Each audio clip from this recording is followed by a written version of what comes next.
Presupuesto del Estado, pues luego de lo que ocurrió con la presentación del anterior, pues ha generado también un análisis de los ajustes que se han hecho, se aumentó la inversión y es interesante también escuchar sus planteamientos en este sentido, además de lo que hablábamos hace un momento, la ley de responsabilidad fiscal y lo que pueda surgir, además de la visita que próximamente realiza el presidente Mulino a Francia. Don Ernesto, buena tarde. Edna Jaramillo y Ricardo Jaramillo les saludamos y como siempre es un gusto tenerlo con nosotros. Buenas tardes, amigos. Buenas tardes, Ricardo, Edna, a todos los amigos que están en la audiencia. Muy buenas tardes.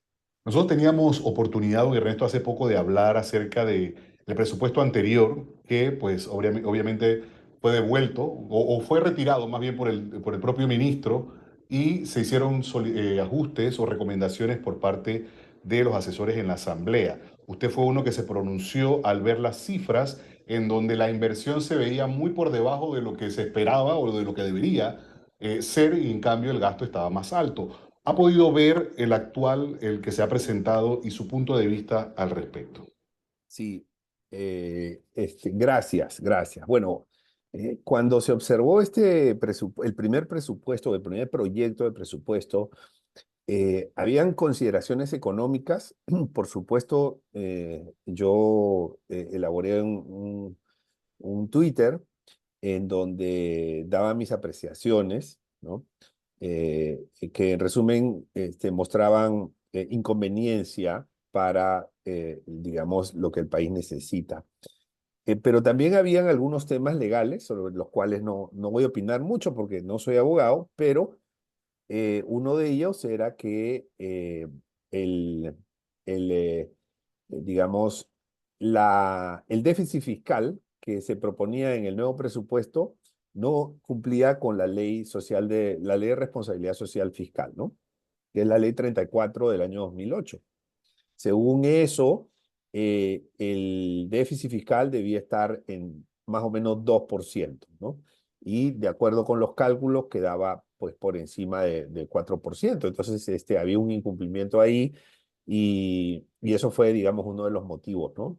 Precisamente por eso, eh, bueno, había otro que era, digamos, eh, el plazo de presentación resultaba extemporáneo, ¿no? Pero ese es un tema, digamos, que a decir verdad, no es primera vez que ocurre, ha ocurrido en otras ocasiones, y en todo caso, había una especie ya de antecedente. Ahora, ¿qué pasa? El día de ayer se presentó dos propuestas, ¿no? La primera atiende esa observación de que no se cumplía con los límites de la ley de responsabilidad fiscal, y la segunda, el nuevo presupuesto. Entonces, lo primero primero voy a decir un par de comentarios y después vamos a entrar en detalle del presupuesto, ¿no? En el proyecto de la nueva ley de los cambios a la ley de responsabilidad fiscal, desafortunadamente se eliminaban los límites, ¿no? O sea, digamos que históricamente no hemos sido un país responsable porque lo que hacíamos era, el límite, vamos a decirlo a la audiencia, era 1% déficit fiscal, no más del 1% de Producto Interno Bruto, no más del 1%. Eso lo que quiere decir es, mira, no puedes ser irresponsable gastando mucho. Y si gastas más, no puede ser más del 1% de toda la producción del país, ¿no? ¿Para qué? Para evitar de que los países gasten mucho y se terminen endeudando, después sobreendeudando y después se llegue a crisis que terminen afectando a la sociedad, ¿no? Ese es el espíritu, ¿no? Entonces, eh, pero normalmente, ¿qué hacían los gobiernos? Lo incumplían y antes de que acabe el año, modificaban el límite, ¿no? Modificaban el límite a conveniencia para que cuando termine el año no se incumpla. Entonces, eso lo hicieron varias administraciones y entonces el límite se terminaba elevando. Pero aún así, después de haberse elevado, se regresaba gradualmente o debía regresarse al 1% o al 1,5% como estaba establecido en la última modificación. Entonces, este año 2025, el próximo año, ¿no? Debía el déficit ser inferior al 2% del PIB, ¿no? Sí, Y lo que ha pasado es que en la propuesta que ha presentado el Ejecutivo se han eliminado esos límites hasta el 2027. ¿Qué significa eso? Que si se aprobase esa propuesta, el gobierno actual tendría carta libre, tendría un cheque en blanco para poder endeudarse sin límites, ¿no?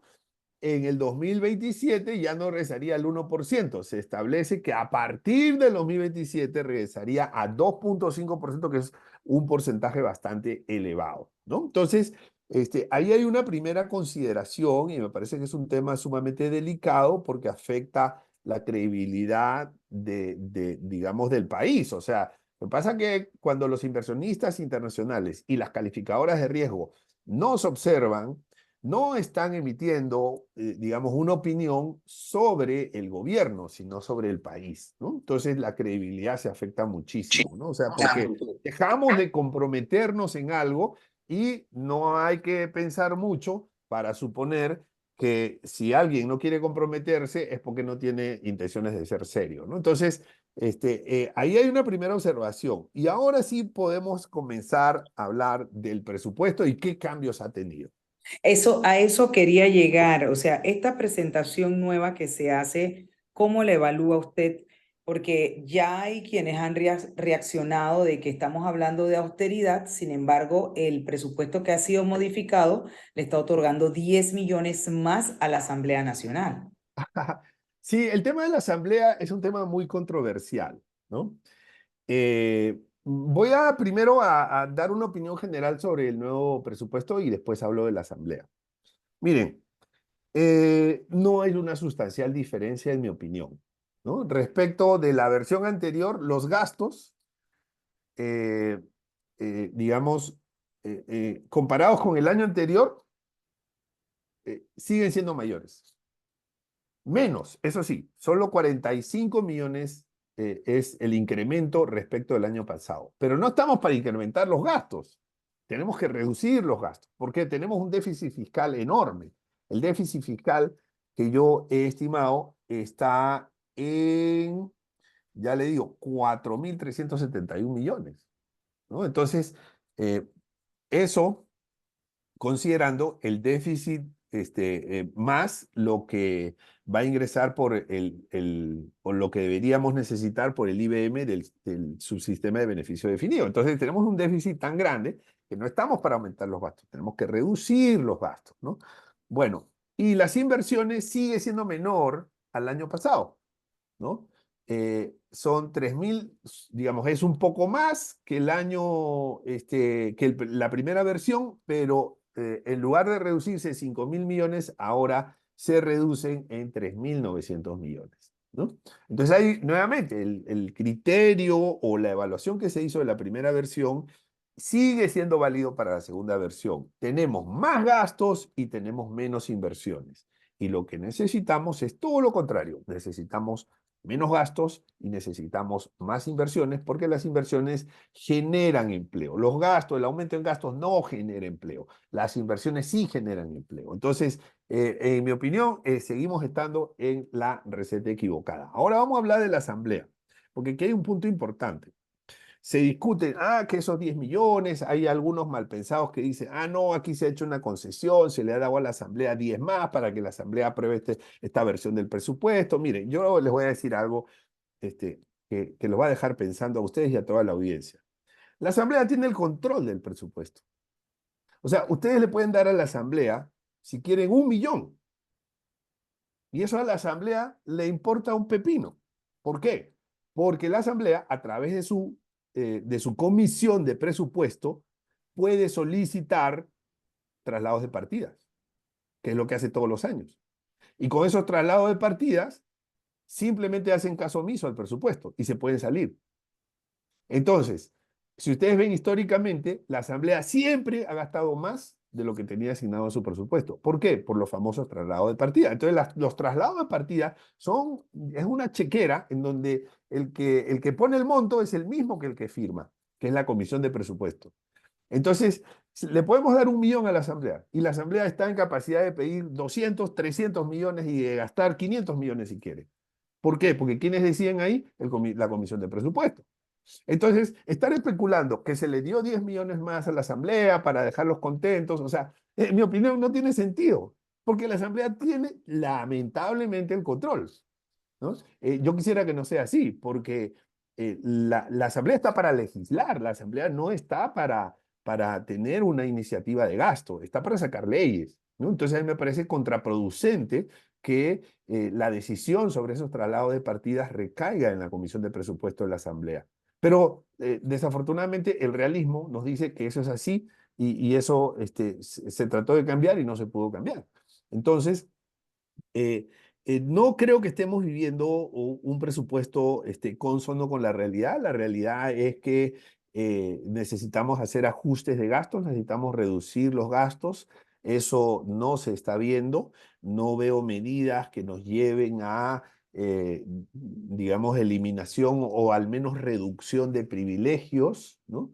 Viajes, viáticos, dietas, o sea, ustedes saben que hay personas que tienen un salario en el sector público, pero ocupan puestos en juntas directivas y reciben cheques por eso, a pesar de que ya tienen un salario. Entonces, todas esas cosas no han acompañado, las medidas que pueden ser presentadas desde el Ejecutivo no han acompañado a este presupuesto y ya estamos viendo digamos, en las cifras lo que estoy comentando, más gastos, menos inversiones, más déficit fiscal. De hecho, esta segunda versión de proyecto de presupuesto nos presenta un déficit fiscal mucho mayor que la primera versión. La primera versión tenía un déficit fiscal sin los ajustes del IBM de 2.751 millones y esta segunda versión tiene 3.192 millones de déficit fiscal. Sin el ajuste, o sea, sin el mayor incremento por los fondos que se van a necesitar para el IBM de beneficio definido, ¿no? O sea, para las pensiones en las cuales se han acabado las reservas. Entonces, ¿qué tenemos? Tenemos más déficit. ¿Y más déficit qué significa? ¿Por qué es importante reducir el déficit? Porque si tenemos déficit, adivinen ustedes cómo se va a reducir ese déficit. Se va a reducir, o cómo se va a cubrir. Se va a cubrir con deuda, ¿no? Entonces, ¿y qué pasa si un país se endeuda más? Si un país se endeuda más, le van a prestar la plata a un interés más caro. Y si nos prestan a nosotros a un interés más caro, vamos a pagar más intereses. Y si nosotros vamos a pagar más intereses, entonces el presupuesto ya no va a alcanzar para atender las necesidades sociales porque tenemos que pagar más intereses, ¿no? Entonces es completamente perjudicial y este camino, este presupuesto no nos está llevando al camino de la salida del círculo vicioso de más deuda, más deuda, más deuda, porque la deuda empobrece, sino más bien, lamentablemente, nos está dejando entrampados en una dependencia de la deuda, más aún cuando el mismo Ejecutivo está solicitando que se dé, o sea, que tengan una carta libre para que no haya límites al financiamiento que pueden tomar. Y dirán, a partir del 2027 veremos, pero recordemos que este gobierno solamente va a estar hasta el 2029 y por el 2029 no rinde cuentas, ¿no? Entonces, y no me sorprendería que en el 2027 digan, uy, no se pudo, la situación se complicó, sacamos otro cambio a la ley de responsabilidad fiscal y entonces al final no estamos siendo responsables. Porque la responsabilidad fiscal no es que sea una ley, es una forma de gobernar, es un estilo de gobernar en donde no podemos gastar más de los recursos que hemos generado. Y hablando de los recursos generados, vamos a hablar de los impuestos. ¿Qué le parece si hablamos de los impuestos? Miren, porque yo les he hablado de los gastos de la inversión, pero todo eso tiene que tener un financiamiento. ¿Y qué es lo que pasa aquí? En la primera versión había un incremento de los impuestos del 15.9% en la recaudación respecto del estimado que yo tenía para el año 2024, ¿no? 15.9%. Entonces, ahora he hecho el cálculo y ¿qué pasa? Los estimados de recaudación en esta segunda versión mágicamente se han elevado, ¿no? Se han Sí, elevado y ahora son el 20% de incremento. O sea, en una economía que va a crecer 3%, díganme ustedes qué tan factible es que la recaudación de impuestos crezca 20% del 2024 al 2025, ¿no? Entonces, en una economía en donde el gobierno está invirtiendo menos, entonces, díganme ustedes qué tan factible es que los impuestos crezcan, el impuesto sobre, digamos, los impuestos directos sobre la renta y otros 22.8%, y los impuestos indirectos, ITBMS y otros 17.2% de un año a otro. O sea, yo no he conocido ningún año, ni siquiera en la época del boom, en que hayamos tenido esos niveles de crecimiento. Entonces, pero ¿y por qué es importante eso? Porque si las estimaciones de presupuesto no se cumplen, entonces el déficit fiscal va a ser mayor. ¿Y eso por qué es importante? Porque si el déficit fiscal es más grande, vamos a tener que cubrirlo con más deuda. Y como repito, más deuda es menos, digamos, más intereses y menos disponibilidad de recursos para atender socialmente a quienes más necesitan los recursos del Estado. ahora, ¿Qué les licenciado parece? Bazán, sería interesante porque lo que nos está diciendo es tan valioso y tan importante, pero ¿cómo dinamizar? O sea, ¿cuáles serían las acciones oportunas en ese sentido? Porque la economía, y aquí lo hemos estado diciendo hasta la saciedad, la economía nos está demostrando a cada uno de nosotros que la cosa, o sea, la situación nos está demostrando que la cosa no camina No como camina. quisiéramos. No, Y no al camina. cierre de este año es peor aún, cuando vienen fechas de la tradición del capitalismo con los gastos y todo este tema, pero se resiente aún más. Sí, digamos que los tres grandes retos económicos que tenía la administración Mulino son los siguientes. El primero, reducir el déficit fiscal. En eso no estamos viendo una efectividad. ¿Y eso cómo se logra para el que Ajá, escucha y ajá, ya, vamos con eso, vamos con esa ok, receta. Pero también tengo que decirles que tenemos los otros dos retos, nada más lo voy a mencionar, era resolver el tema de la caja de seguro social en cuanto a el déficit o el agotamiento de reservas para pagar las pensiones del IBM del subsistema de beneficio definido. Eso se está trabajando y está en camino, ¿no? En eso sí hay que reconocer que hay un proyecto y que tiene además fecha de cumpleaños y eso es muy positivo.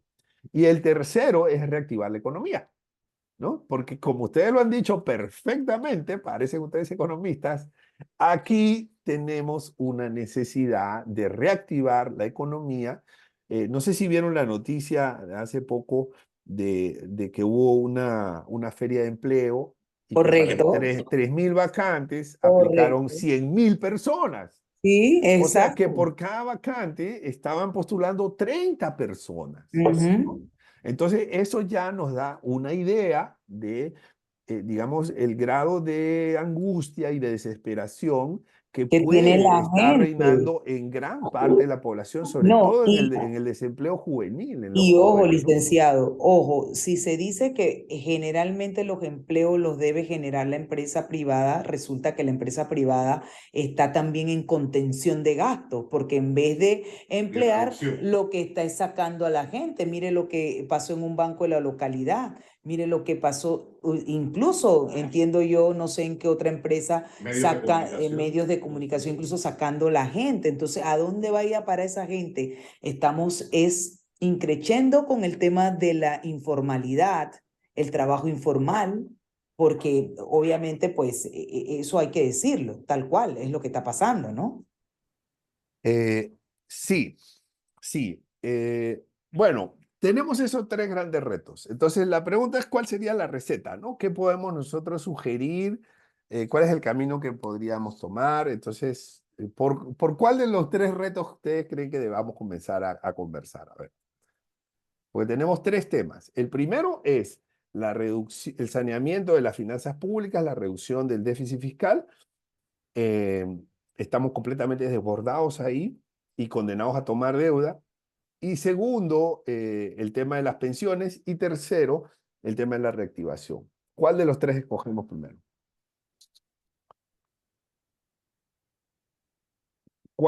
Les pregunto a ustedes, ¿por cuál de los tres comenzamos a conversar? A ver, pues usted es el economista. Yo creo que a las personas, voy a ser muy sincero, les interesa más el tema del empleo, ¿no? Ah, no, sí, sí, Entonces a la audiencia le va a interesar más claro. el tema del empleo, ¿no? Entonces, pero los tres temas están muy relacionados. Entonces, a la audiencia hay que decirle que lo que aquí es muy importante es la inversión. O sea, lo que genera empleo es algo que se llama inversión. ¿Ok? Mm. Ahí el economista Bazán no está inventando la rueda ni No, nada por el eso estilo. lo Y han eso dicho se lo va a varios decir colegas cualquier suyos. economista y va a estar en cualquier libro. Si, Claro, si necesitamos generar empleo, ¿ya? Ningún claro. discurso bonito va a Sí. generar empleo. Ahora, ¿Ok? licenciado, es O sea, generar inversión. los gastos de planilla, más planilla en el sector público, eso no va a generar empleo. Claro. ¿Qué Ahora, cosa es lo que genera licenciado. empleo? Inversión. Sí, cuando hablamos de generar inversión, ¿en qué sectores? Porque se habla del sector de la construcción, pero ya usted está viendo lo que está pasando en el sector de la construcción, con el tema del bono que se les retiró, el bono solidario, bendito ese. Entonces, ahí hay una contracción sí o sí. Entonces, ¿qué otros sectores usted considera que van a generar esa inversión o pudieran generar esa inversión y asimismo la empleomanía?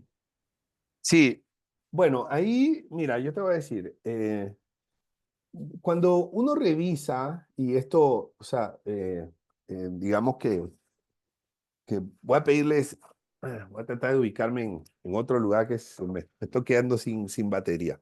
Bueno, pero yo les estaba diciendo que cuando nosotros revisamos lo que ha venido ocurriendo en otras realidades, en otras situaciones que han tenido situaciones incluso hasta más, el elemento reactivador ha sido la construcción. ¿Ok? Digamos que ese es el botón que nosotros tenemos que tocar. Los demás va a demorar muchísimo y va a ser difícil poder reactivar si no es con la construcción. Cuando Alemania y Japón quedaron destruidas después de la Segunda Guerra Mundial, ¿cómo se reactivaron estos países? Con la construcción. Entonces se hizo un plan, el Plan Marshall, una serie de planes que reactivaron las economías gracias a la construcción, sobre todo en el sector infraestructura.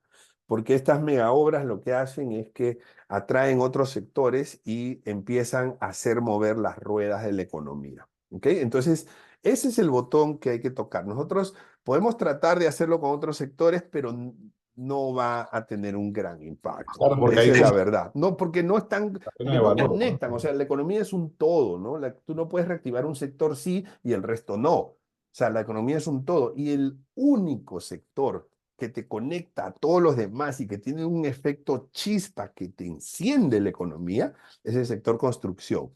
¿Y cómo reactivamos el sector construcción? Como decía Edna, si el sector privado está también adolorido por la crisis, entonces desde el Estado pone la primera piedra, no lo hace todo, pone la primera piedra. Entonces, un proyecto, por ejemplo, un proyecto de carreteras, ¿ya? De autopista, desde Panamá hasta las provincias centrales, ¿no? Que tenemos una carretera, pero no es de las mejores, porque además no es autopista, atraviesa ciudades donde hay que bajar la velocidad, no es una autopista de verdad. Entonces, si nosotros diseñamos una autopista, esa autopista va a tener un efecto, digamos, de reactivación. ¿Por qué? porque va a generar empleo, va a dinamizar el transporte, va a abaratar los alimentos, va a facilitar el comercio. Entonces, ese, por ejemplo. Y si además de esa carretera hacemos otras carreteras más que empiezan a interconectar ciudades, vamos a ver los efectos en muy poco tiempo, ¿no? Pero ¿eso qué es? Eso es inversión. Sin embargo, ¿qué es lo que está pasando en este presupuesto? Lo que está pasando es que al MOB se le ha reducido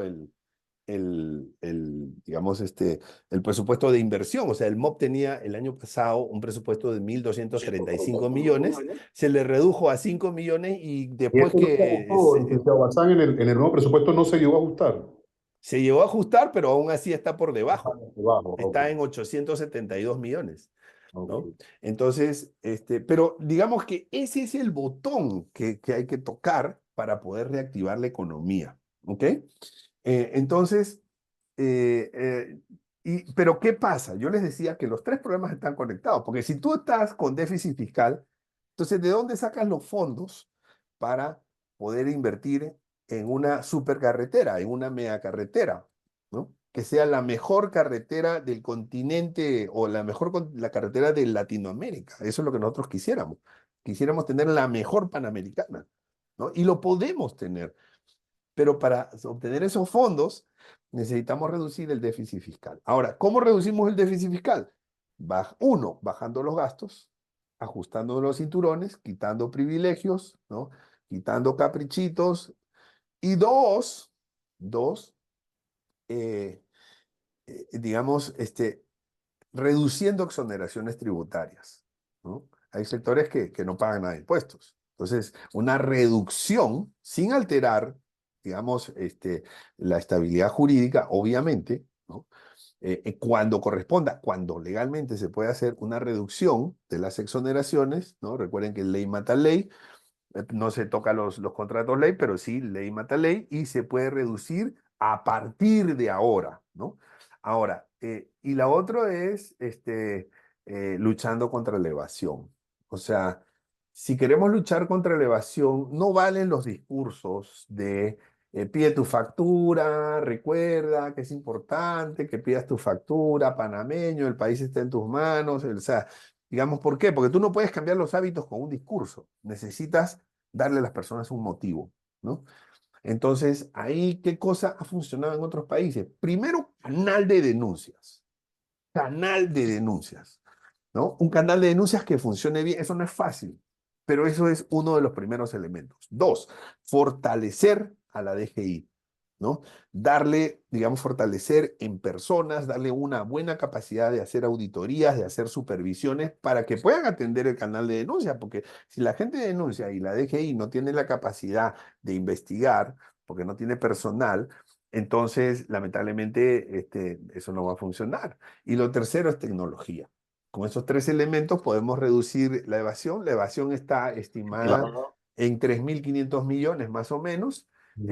Y ahí yo calculo que en un plazo de 1 a 2 años se puede por lo menos reducir una tercera parte, ese grado de evasión, por lo menos, ¿no? Entonces, con todas esas acciones podemos mejorar la posición fiscal para poder acceder a financiamientos que sean, digamos, conducidos direccionados hacia obras. Y las obras nos van a dar empleo, sobre todo las mega obras. A eso hay Claro. que ponerle velocidad, fuerza, empuje a eso. El famoso tren y el metro y todo lo demás. Pero Bueno, el tren, yo tengo mis dudas del tren, porque porque lo sí que va a pasa es pasar. que, Pero entonces, ¿qué otras mega obras usted considera, licenciado Bazán, que se pueden mira, hacer? muy simple, muy simple. Carreteras, ¿no? Un circuito, digamos, costanero, por los dos lados, tanto del lado del Caribe como del lado del Pacífico, que además conecte en cruz las provincias centrales con, con Bocas del Toro, con David eh, y con Colón. Entonces, si uno hace ese circuito, que actualmente tú sabes que para llegar de una ciudad a otra ciudad prácticamente tienes una sola ruta, ¿no? Entonces, ese circuito va a dinamizar no solamente la economía, no solamente el empleo, sino también el comercio. Y somos un país de comercio y de servicios, ¿no? O sea, ya con eso es un dineral. Eso es un dineral. Entonces, ya solamente con eso ya tú tienes Ahora, con relación al tren de David, mira, justamente yo estoy en Chiriquí, estoy en Boquete. Entonces, ¿sabes cuánto cuesta un pasaje, bueno, de una línea aérea que no voy a decir su nombre, ¿no? 150, ¿no? No, 36 balboas. Ah, bueno, pero sí. Sí, claro, eso sí, te dejan traer una mochila, ¿no? Te dejan Ah, solo una mochila. Entonces ya si ok. tú quieres traer maletas grandes y eso, entonces ya tu tarifa va subiendo. Pero cuando yo coticé para comprar mi boleto, o sea, 36 balboas. No tomé ese al final porque no me convenía, digamos, esa hora, pero para que tú tengas una idea, ¿no? Hay de 36, hay de 70, hay de 100, ¿no?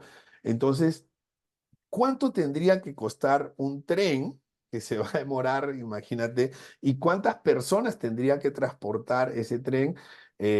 Por lo que yo tengo entendido, para esa distancia, piensen ustedes en un tren Europa, no les vale menos de 100 euros por esa distancia, de Panamá a David.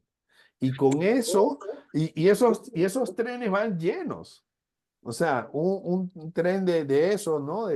Digamos, ¿cómo te digo? De Madrid a Barcelona, por decir algo, ¿no? Ajá. Y esos trenes van llenos, van llenos. Entonces, imagínate, y son trenes que salen a cada rato, ¿no? Salen cada 20 minutos, Sí, es cada 30 constante, minutos, ¿no? exacto. Entonces, ahora piensa tú que no hay mucha demanda. Esta es una intuición nada más, ¿no? De Panamá a David. Yo tendría mis serias dudas que lo que le conviene al país es un tren que cuesta mucho dinero hacer, cuesta mucho dinero mantener, y si no Ujú. llega al punto de equilibrio, lo que va a hacer es que nos va a quitar recursos todos los meses, ¿no? Entonces, yo pensaría en primera instancia en una mejor carretera. Es más democrática, la gente puede ir en buses, los alimentos pueden transportarse por esa supercarretera. Me parece que es mucho más eficiente, ¿no? Entonces, pero bien hecha, ¿no? De varios carriles, no solamente de 2 carriles, ¿no? Yo Bien, creo que interesante. por ese lado, nos puede ir bien si pensamos en esa alternativa. Claro, interesante. Después me pasa el dato de la aerolínea, licenciado, porque yo pagué más caro para ir a David, imagínese usted. Pero bueno, Sí. le No, agradecemos. no puedo decir el nombre, solo puedo decir que es una aerolínea low cost. Ah, bueno, esa la necesito. Gracias, licenciado Bazán, como siempre, por acompañarnos en este espacio y sus aportes sumamente interesantes y valiosos. Bueno, las gracias a ustedes por la invitación. Espero verlos De pronto. aire de allá de Boquete. Gracias, saludos. Un abrazo, licenciado. Bien, Igual. tenemos que irnos a nuestra siguiente y última pausa y al regresar, nuestra siguiente entrevista. Quédese con nosotros. Los temas que se necesitan profundizar.